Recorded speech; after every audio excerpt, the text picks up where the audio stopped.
তুমি পরীক্ষায় প্রথম হয়েছো, ওর কোনো যোগ্যতা নেই তোমার সামনে এসে দাঁড়ানোর।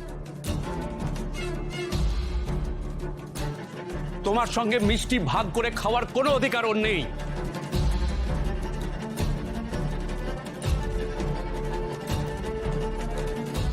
তোমার সঙ্গে আনন্দ ভাগ করে নেওয়ার কোনো যোগ্যতা ওর নেই। না না, সত্যি তো আপনার মেয়ে এত কষ্ট করে এত সুন্দর করে পড়াশুনো করেছে, এত ভালো রেজাল্ট করেছে, তো খুব আনন্দের কথা, তাই না?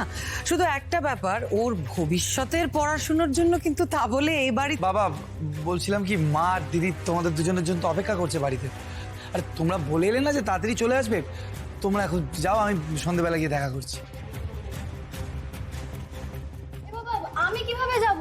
আমাকে তো শাওন ডাকলো ফোন করে, ওই বললো কলেজের ফি জমা দিতে যাবে, আমাকেও বললো ওর সাথে যেতে। কি ব্যাপারটা কি শাওন? আমি তো তোমাকে বলেছিলাম ম্যাডি তোমাকে নিয়ে যাবে, তুমি ওকে বলতে গেলে কেন? কারণ আমি মন্দারের সঙ্গে কলেজ যাব না, তাই।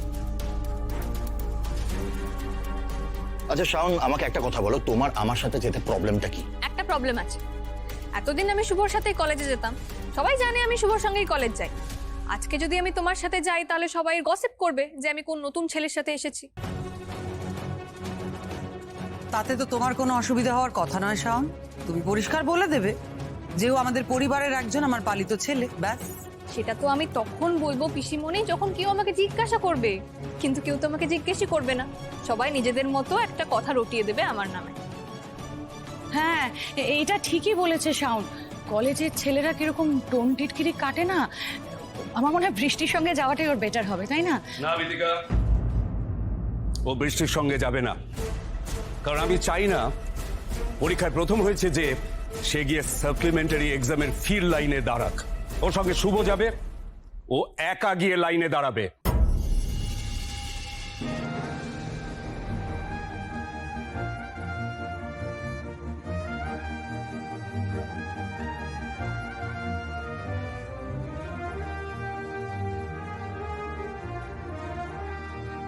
শুভ, আমি যা যা বললাম তার অন্যথা যেন না হয়।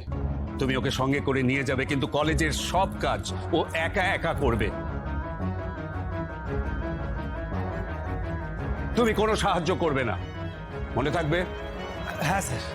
কিন্তু মামা, আমি যা বলার অলরেডি বলেছি।